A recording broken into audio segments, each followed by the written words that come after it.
നമസ്കാരം, ഞാൻ ഡോക്ടർ ഭാഗ്യ ക്യൂവൻ health കെയറിലെ ayurvedic physician. ഇന്ന് ഭൂരിഭാഗം ആളുകളും അനുഭവിക്കുന്ന, അതുപോലെ ഒരു 90% ആളുകളിൽ എല്ലാവരും ഒരു തവണയെങ്കിലും അനുഭവിച്ചൊരു ബുദ്ധിമുട്ടാണ് ഈ ഗ്യാസ്ട്രൈറ്റിസ് അഥവാ അസിഡിറ്റി. ഇതിനുവേണ്ടി കുറേ കാലങ്ങളായി മെഡിസിൻ എടുക്കുന്നവരും ദിവസം മരുന്ന് കഴിക്കുന്നവരും അതുപോലെ തന്നെ ഒരു ദിവസം മരുന്ന് കഴിച്ചിട്ടില്ലെങ്കിൽ അതുമൂലം ഉണ്ടാകുന്ന ബുദ്ധിമുട്ടുകളൊക്കെ അനുഭവിക്കുന്നവരാണ് ഒരുപാട് ആളുകൾ. അപ്പോൾ നമ്മൾ മനസ്സിലാക്കേണ്ട ഒരു കാര്യം, ഇതിനൊക്കെയുള്ളൊരു കോസ്, അതായത് കാരണം എന്ന് പറയുന്നത് നമ്മുടെ ദഹനം പ്രോപ്പറായി നടക്കാത്തത് കൊണ്ടാണ്. നമ്മുടെ പ്രായം, ആരോഗ്യം, എനർജി ലെവല്, മാനസികാവസ്ഥ ഇതൊക്കെ നമ്മുടെ ദഹനത്തിനെ എഫക്റ്റ് ചെയ്യുന്നുണ്ട്. ഇതിലേതിനെങ്കിലും ഒന്നിന് ഒരു ചെറിയ വ്യതിയാനം സംഭവിച്ചാൽ നമ്മുടെ ദഹനം ഇംപ്രോപ്പർ ആവും. ഇത് മെയിനായിട്ട് 2 രീതിയിലാണ് ആളുകളിൽ കണ്ടുവരുന്നത്. ഒന്ന് അക്യൂട്ട് കണ്ടീഷനും ഒന്ന് ക്രോണിക്കും. അക്യൂട്ട് കണ്ടീഷൻ എന്ന് പറയുന്നത് പെട്ടെന്ന് വരുന്നൊരവസ്ഥയാണ്, അതായത് സഡൻ ആയിട്ട് ആളുകളിൽ കണ്ടുവരുന്ന ഒരവസ്ഥയാണ്. അതായത് എന്തെങ്കിലും പെയിൻ കില്ലേഴ്സോ അല്ലെങ്കിൽ നോൺ സ്റ്റിറോയിഡൽ ആൻറ്റി ഇൻഫ്ലമേറ്ററി ഡ്രഗ്സോ കോർട്ടിക്കോസ്റ്റീറോയിഡ്സോ ഇവയൊക്കെ എടുക്കുന്ന ആളുകളിൽ പെട്ടെന്ന് വരുന്നൊരു അവസ്ഥയാണ് അക്യൂട്ട് കണ്ടീഷൻ എന്ന് പറയുന്നത്. ക്രോണിക് ഗ്യാസ്ട്രൈറ്റിസ് എന്ന് പറയുന്നത് കുറേ കാലത്തായിട്ടുള്ള ഇൻഫെക്ഷൻ അല്ലെങ്കിൽ ഇൻഫ്ലമേഷൻ കാരണം സ്റ്റൊമക്കിൻ്റെ ലൈനിങ്ങിനൊക്കെ ബാധിക്കുന്നത്. ഇതാണ് ക്രോണിക് കണ്ടീഷനിൽ വരുന്നത്. ഈ കണ്ടീഷനിൽ അനീമിയ ഒക്കെ സംഭവിക്കാം, വിറ്റാമിൻ B12 ഡെഫിഷ്യൻസി കാരണം. ഇനി എന്തൊക്കെ ലക്ഷണങ്ങളാണ് ഇങ്ങനെയുള്ളൊരു വ്യക്തിയിൽ കാണുന്നതെന്ന് നോക്കാം. കൂടുതലായിട്ടും കണ്ടുവരുന്നത് നെഞ്ചരിച്ചിൽ, വയറ്റുന്നുണ്ടാവുന്ന വേദന, വയറ്റുന്നൊരു പുകച്ചിൽ, അതുപോലെ തൊണ്ടയിൽ ഇറിറ്റേഷന്, വായയിൽ ചെറിയ ചെറിയ അൾസേഴ്സ് അല്ലെങ്കിൽ പുണ്ണൊക്കെ ഉണ്ടാവുന്നത്. ചില ആളുകളിലാണെങ്കിൽ കഫം പതഞ്ഞിട്ട് ഛർദ്ദിക്കുന്ന മാതിരി തോന്നുക, അതുപോലെ ഛർദ്ദിക്കുക ചെയ്യുക. ചില ആളുകളിലാണെങ്കിൽ പുളിച്ച് തേട്ടി വരിക. ഇതൊക്കെയാണ് കൂടുതലായിട്ട് നമ്മൾ കണ്ടുവരുന്ന ലക്ഷണങ്ങൾ. ഇനി ഇങ്ങനെയുള്ള ആളുകൾ എന്തൊക്കെ കാര്യങ്ങൾ ശ്രദ്ധിക്കണമെന്ന് നമുക്ക് നോക്കാം. ഞാൻ പറഞ്ഞു കഴിഞ്ഞു, അസിഡിറ്റി പോലുള്ള അസുഖങ്ങൾ വരാനുള്ള കാരണം നമ്മുടെ പ്രോപ്പറായിട്ടുള്ളൊരു ഡൈജഷൻ നടക്കാത്തത് കൊണ്ടാണെന്ന്.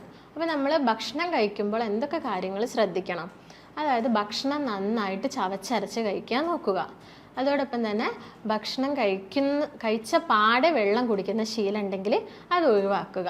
ഭക്ഷണം കഴിച്ച പാടെ വെള്ളം കുടിക്കുമ്പോൾ നമ്മുടെ ദഹനരസങ്ങളുടെ ആക്ഷൻ കുറയും, അതായത് അവരുടെ വീര്യം കുറഞ്ഞിട്ട് അവർ ഭക്ഷണമായിട്ട് മിക്സപ്പ് ചെയ്യുന്ന സമയത്ത് പെട്ടെന്ന് ദഹനം നടക്കില്ല.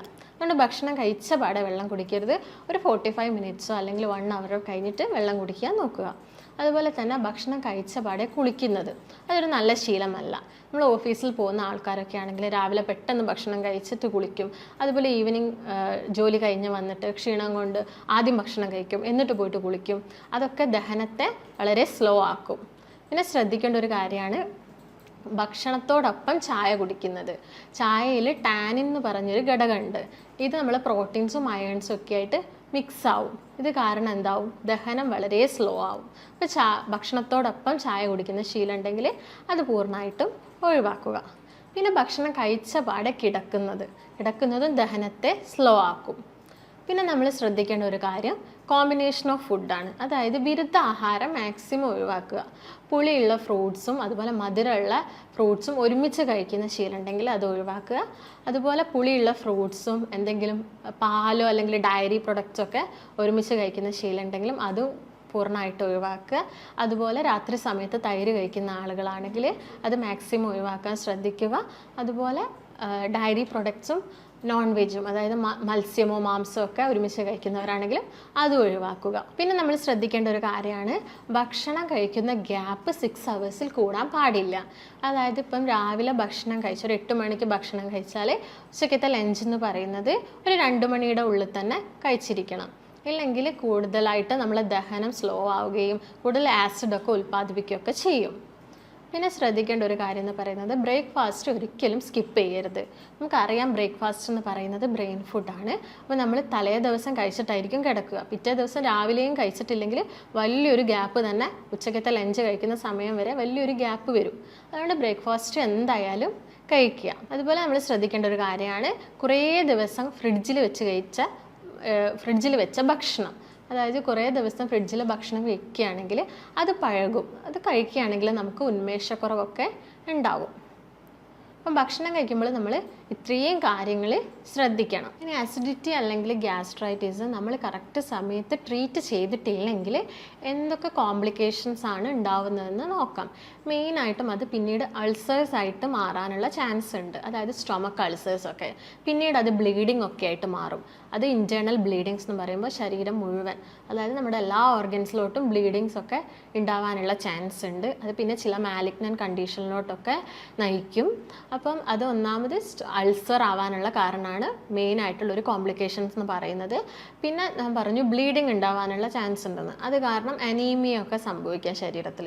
അതുമൂലം ഹാർട്ട് പാൽപിറ്റേഷൻസ് കൂടാം, ഷോർട്ട്നെസ് ഓഫ് ബ്രെത്ത് ഉണ്ടാവാം, അതായത് ശ്വാസം മുട്ടോ അല്ലെങ്കിൽ ശ്വാസതടസ്സമൊക്കെ കൂടുതലായിട്ട് കാണാം. ചില ആളുകളിൽ നമ്മൾ വൊമിറ്റിംഗ് ഒക്കെ കാണാറുണ്ട്. ഈ വൊമിറ്റിംഗ് ഉള്ളത് കാരണം ഡീഹൈഡ്രേഷനൊക്കെ സംഭവിക്കാം. അപ്പോൾ ഇത്രയൊക്കെയാണ് ആളുകളിൽ കൂടുതലായിട്ടും കണ്ടുവരുന്ന കോംപ്ലിക്കേഷൻസ്. അപ്പോൾ ഇതിനു വേണ്ടി നമുക്ക് ചെയ്യാൻ പറ്റുന്ന കുറച്ച് ഇൻവെസ്റ്റിഗേഷൻസ് എന്തൊക്കെയാണെന്ന് നോക്കാം. മെയിനായിട്ട് നമ്മൾ ബ്ലഡ് ടെസ്റ്റ് ചെയ്യുന്നു. അതിൽ CBC കംപ്ലീറ്റ് ബ്ലഡ് കൗണ്ട്, എത്ര ഇൻഫെക്ഷൻ എത്ര ഉണ്ട് എന്നൊക്കെ മനസ്സിലാക്കാൻ വേണ്ടിയിട്ട് നമ്മൾ CBC ചെയ്യുന്നു. അതോടൊപ്പം തന്നെ നമ്മൾ ചെയ്യുന്നതാണ് എൻഡോസ്കോപ്പി. എൻഡോസ്കോപ്പി എന്ന് പറയുന്നത് ഇത് ഈ ഗ്യാസ്ട്രൈറ്റിസ് ഉള്ള ആളുകളിൽ പിന്നീട് അത് അൾസർ ആയിട്ടുണ്ടോ എന്നൊക്കെ നോക്കാൻ വേണ്ടിയിട്ട് നമ്മൾ എൻഡോസ്കോപ്പി ചെയ്യുന്നു. അപ്പർ GIയുടെ എൻഡോസ്കോപ്പിയാണ് നമ്മൾ കൂടുതലായിട്ടും ചെയ്യുന്നത്. അതോടൊപ്പം നമ്മൾ ചെയ്യുന്നു ലിവറിൻ്റെ function test, kidney function test, അതുപോലെ പാൻക്രിയാസ്, ഗോൾ ബ്ലാഡർ, ഇതിൻ്റെയൊക്കെ ഫങ്ഷൻ ടെസ്റ്റ് നമ്മൾ ചെയ്യുന്നുണ്ട്. കാരണം ഇത് മറ്റുള്ള ഓർഗൻസിലോട്ടും പിന്നീട് ബ്ലീഡിംഗ് ഒക്കെ ഉണ്ടാവാനുള്ള ചാൻസ് കൂടുതലാണ്. ഇനി എന്തൊക്കെ ഭക്ഷണങ്ങളാണ് നമ്മൾ ഉൾപ്പെടുത്തേണ്ടത്, ഏതൊക്കെ ഭക്ഷണങ്ങളാണ് നമ്മൾ ഒഴിവാക്കേണ്ടത് എന്നതിനെക്കുറിച്ച് നോക്കാം. അപ്പോൾ ഏതൊക്കെ ഭക്ഷണങ്ങളാണ് നമ്മൾ ഒഴിവാക്കേണ്ടതെന്ന് നോക്കാം. കൂടുതലായിട്ടും അജിനോമോട്ടോസ് അടങ്ങിയ ഈ fast food, junk food, prepared ഫുഡൊക്കെ അതിൻ്റെയൊക്കെ ഉപയോഗം മാക്സിമം ഒഴിവാക്കുക. അതുപോലെ തന്നെ soft drinks, packaged foods, bakery items, മൈദയൊക്കെ കൂടുതൽ ഉപയോഗിച്ചുണ്ടാക്കുന്ന ഭക്ഷണങ്ങൾ, ഇവയൊക്കെ ഉപയോഗിക്കുന്നത് കുറയ്ക്കാൻ ശ്രദ്ധിക്കുക. അതോടൊപ്പം തന്നെ നിങ്ങൾ ശ്രദ്ധിക്കേണ്ട ഒരു കാര്യമാണ് വെറും വയറ്റിൽ പുളിയുള്ള ഭക്ഷണങ്ങളൊന്നും കൂടുതലായിട്ടും കഴിക്കരുത്. അതുപോലെ തണുത്ത ഭക്ഷണം കഴിക്കുന്നത് മാക്സിമം ഒഴിവാക്കുക. ഒരു ചെറിയ ചൂടോട് കൂടി വേണം ഭക്ഷണങ്ങളൊക്കെ കഴിക്കാൻ. പിന്നെ അതുപോലെ തന്നെ ടൊമാറ്റോ സോസ് ഉപയോഗിച്ചിട്ടുള്ള കറികൾ, കെച്ചപ്പ്, ഇതിൻ്റെയൊക്കെ ഉപയോഗം പരമാവധി കുറയ്ക്കുക. ഇനി എന്തൊക്കെ ഭക്ഷണങ്ങൾ ഉൾപ്പെടുത്തണമെന്ന് നോക്കാം. പ്രോബയോട്ടിക്സ് അടങ്ങിയ തൈര്, മോര്, അതുപോലെ സംഭാരം, യോഗട്ട്സ്, ഇവയൊക്കെ കൂടുതലായിട്ടും ഭക്ഷണത്തിൽ ഉൾപ്പെടുത്തുക. നമുക്കറിയാം എന്താണ് ഈ പ്രോബയോട്ടിക്സ് നമ്മുടെ ശരീരത്തിൽ ചെയ്യുന്നതെന്ന്. ഒരു ഗട്ട് മൈക്രോബയോമിൻ്റെ ഹെൽത്തിന് വേണ്ടിയിട്ട് ഇവർ വലിയൊരു പ്രധാന പങ്ക് വഹിക്കുന്നുണ്ട്. അതായത് നല്ല ബാക്ടീരിയാസിൻ്റെ ഗ്രോത്തിന് വേണ്ടിയിട്ടാണ് പ്രോബയോട്ടിക്സ് നമ്മൾ കഴിക്കുന്നത്. അപ്പം തലേ ദിവസത്തെ ചോറ് വെള്ളത്തിലിട്ട് വെച്ചിട്ട് നമുക്ക് പിറ്റേ ദിവസം രാവിലെ തൈരിൻ്റെ കൂടെയൊക്കെ മിക്സ് ചെയ്ത് കഴിക്കുന്നത് നല്ലതാണ്. നല്ലൊരു ഗട്ട് മൈക്രോബയോം ഹെൽത്തിന് വേണ്ടിയിട്ട് നമുക്ക് കഴിക്കാവുന്നതാണ്. അതുപോലെ തന്നെ ഈ അസിഡിറ്റി ഒക്കെ കൂടുതലായിട്ട് വരുന്ന ആളുകളാണെങ്കിൽ ഭക്ഷണം കഴിക്കുന്നതിന് മുമ്പ് വലിയ ജീരകമോ അല്ലെങ്കിൽ പെരുംജീരകമോ അല്ലെങ്കിൽ ഒരു കഷ്ണം ഇഞ്ചിയൊക്കെ ചവച്ച് കഴിക്കാവുന്നതാണ്. അല്ലെങ്കിൽ ഇഞ്ചി ഇട്ട് തിളപ്പിച്ച വെള്ളം കുടിക്കാം ഭക്ഷണം കഴിച്ചതിന് ശേഷം. അതുപോലെ ജീരകം വറുത്ത വെള്ളമൊക്കെ കുടിക്കാവുന്നതാണ്. അതൊക്കെ ഭക്ഷണം കഴിച്ചതിന് ശേഷം ഇടയ്ക്കിടയ്ക്ക് കഴിക്കാവുന്നതാണ്. അതുപോലെ തന്നെ ശ്രദ്ധിക്കേണ്ട ഒരു കാര്യമാണ്, ഭക്ഷണത്തോടൊപ്പം തന്നെ നമ്മൾ ഇമ്പോർട്ടൻസ് കൊടുക്കേണ്ട മറ്റൊരു കാര്യമാണ് ഉറക്കം എന്ന് പറയുന്നത്. അതായത് ഒരു 6 to 7 hours വരെ നമ്മൾ ഡെയിലി ഉറങ്ങണം. അങ്ങനെയാണെങ്കിൽ മാത്രമേ ഡൈജഷനൊക്കെ പ്രോപ്പറായിട്ട് നടന്നിട്ട് ഒരു പ്രോപ്പർ മലശോധനയൊക്കെ ഉണ്ടാവുള്ളൂ. അതുപോലെ തന്നെ ദഹനം പ്രോപ്പർ ആവാൻ നമ്മൾ ഒരു ദിവസം ഒരു 45 minutes ഒക്കെ വ്യായാമം ചെയ്യുന്നതും നല്ലതായിരിക്കും. അപ്പോൾ ഇത്രയും കാര്യങ്ങളൊക്കെ നമ്മൾ ശ്രദ്ധിക്കുകയാണെങ്കിൽ നമുക്ക് ഈ ഗ്യാസ്ട്രൈറ്റിസ് അല്ലെങ്കിൽ അസിഡിറ്റി മൂലമുള്ള പ്രശ്നങ്ങളൊക്കെ ഒരു പരിധി വരെ കുറയ്ക്കാൻ സഹായിക്കും. അപ്പം ഇത്തരം കംപ്ലയിൻസ് ഒക്കെ ആയിട്ട് പേഷ്യൻസ് നമ്മുടെ ക്ലിനിക്കിൽ വരികയാണെങ്കിൽ നമ്മൾ അവരുടെ കണ്ടീഷനൊക്കെ മനസ്സിലാക്കിയിട്ട് അവരെ നന്നായിട്ട് അനാലിസിസ് ചെയ്തിട്ട് അവർക്കൊരു പ്രോപ്പർ ഡയറ്റും അതുപോലെ തന്നെ പ്രോപ്പർ മെഡിക്കേഷൻസൊക്കെ നമ്മൾ നൽകുന്നതാണ്.